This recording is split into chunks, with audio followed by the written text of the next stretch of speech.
भारत गलत का साथ दे रहा है।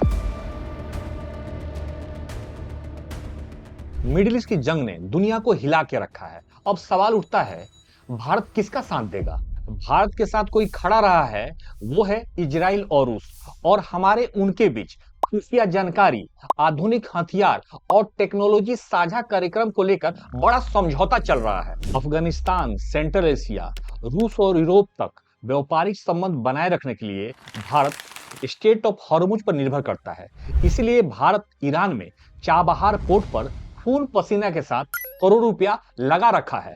जब से इराक और सीरिया डिस्टर्ब हुआ है, तो भारत के लिए ईरान ही एक विकल्प है।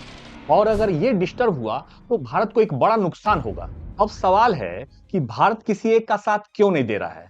मुस्लिम देशों में सदियों से शिया और सुन्नी की लड़ाई होती आई है।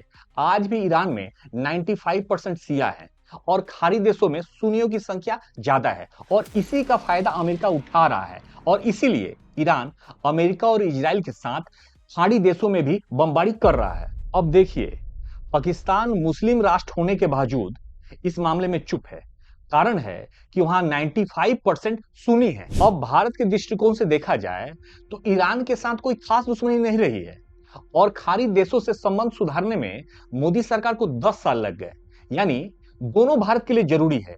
अगर इस स्थिति में भारत किसी एक का साथ देगा, तो भारत सिर्फ एक देश से नहीं, कई देशों से दुश्मनी हो जाएगी। तो भारत के लिए सबसे सही होगा कि इन दोनों के बीच ना फंसे, और वहां फंसे अपने भारतीय नागरिकों को निकालने में लगे।